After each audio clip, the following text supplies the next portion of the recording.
स्वामी महाराज सांगायचे, जितका जितका माणसाला वाटतं की आपण कोणी विशेष झालो, तर तितकं तितकं दुःखाचा विस्तार होत असतो. आणि जितका जितका आपण सामान्य राहत असतो, तेवढा तेवढा सुखाचा विस्तार होत असतो. म्हणून ते एक वाक्य बोलायचे की बननेशी हानी होती आहे. आपण कोणीतरी झालो की हे श्रोत्रिय, ब्रह्मनिष्ठ, परमोदार, अनंत श्री विभूषित असं म्हटलं का तेवढा तेवढा दुःखाचा विस्तार चालला. आणि जितकं जितकं आपण सामान्य आहे असं समजलं की सामान्यात सुख आहे. अहो, झोपताना ज्या ज्या गोष्टी विशेष असतात त्या आपल्या डोळ्यापुढे येतात आणि झोप काय होते, उडून जाते. अशा प्रकारची स्थिती. म्हणून माणसाने बनू नये. विशेष बनल्यावर उलट काय होत असते, त्या ठिकाणी निद्रानाश होत असतो. आणि सामान्य बनलं की त्याला केवळ आनंदाचा विस्तार होत असतो. तर त्यासाठी ते उदाहरण सांगायचे, बनण्याची हानी होती आहे. एक गुरु शिष्य होते आणि प्रवासात होते. उन्हाळ्याचे दिवस होते. खूप दुपारी त्या ठिकाणी त्यांना भूकही लागली आणि प्रवास चालू असताना उन्हामुळं घामाघूम झाले. तिथे एक बाग दिसली. त्या बागेमध्ये ते गेले. तर त्या बागेमध्ये त्यांनी काही फळं वगैरे तोडून खाल्ली आणि तिथे एक चोपाळा टांगलेला होता. ती होती राजाची बाग.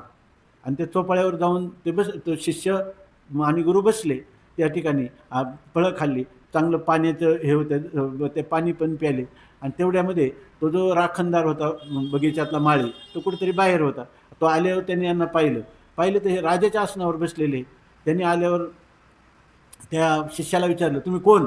त्यांनी सांगितलं, मी अनंत श्री विभूषित अमका अमका आहे, आणि मी एका श्रोत्रिय ब्रह्मनिष्ठांचा परंपरेचा शिष्य आहे असं त्यांनी सांगितलं. एवढ्या परंपराने एवढी मोठी मोठी नावं घेतो, तुला एवढं तुला कळत नाही तर कसं बसावं? कान धरला आणि त्याला त्या बागेच्या याच्यापर्यंत नेलं आणि त्याला बाहेर हाकलून दिलं मानगुटीला धरून. आणि परत असं यायचं नाही. त्या आतमध्ये आला, ते गुरु तिथं बसलेच होते. तर त्यांनी सांगितलं, अरे त्यांना सांगितलं तेव्हा तुला कळलं नाही का उठून जायचं?